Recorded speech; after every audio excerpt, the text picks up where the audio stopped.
All right, I have not started coloring my portrait yet. We're gonna wait and do coloring at the very end. I'm gonna go ahead and work on my name for my graffiti style. I'm doing my last name because that's how my students know me. You're gonna do your first name because that's how your friends know you, okay? To start things out with, to make sure that you have enough space for all of your letters, because remember, on this left side of our paper, our shoulder kind of went over into that section, as did our hair. So we wanna make sure that we have enough space for everything. So what I'm gonna do with my whisper drawing is I'm gonna go through and write my letters so I make sure that I don't run out of space. And when I draw them, I'm gonna go kind of big.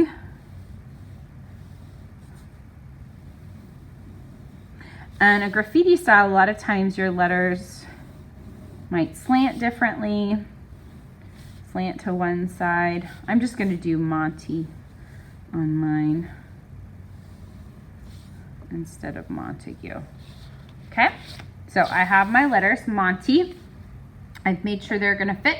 Now I'm gonna go back and use graffiti style for my letters. Okay, I have a visual that's going to show you guys some different styles of graffiti letters, so you can use those to help you out. Okay, so for our graffiti style, our letters are going to be big and blocky and thick. If you don't want to do a graffiti style, you don't have to. You could do just simple block lettering or bubble lettering, but I'm going to do a graffiti style, and the graffiti style kind of has some different letters to it. There's a lot more slanting and curve to it. And I'm just going to draw mine around the letters that I've drawn.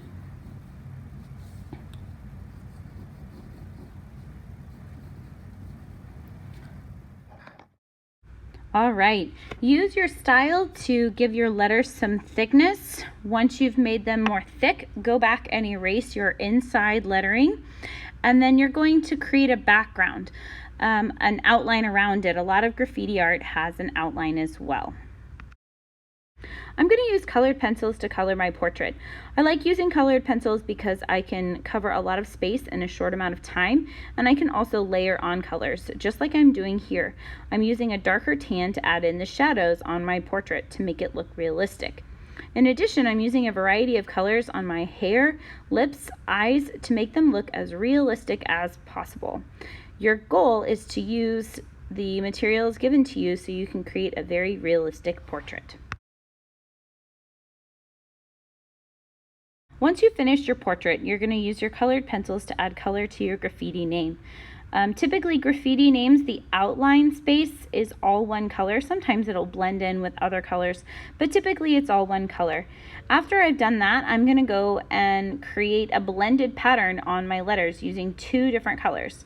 And I like to do mine to where it kind of blends down my page in stripes. You could have each letter repeating. So for instance, here I'm putting blue at the top of a letter and then at the bottom of a color or a letter, and then I'm going to alternate as I go through so my colors blend together as they go down my name.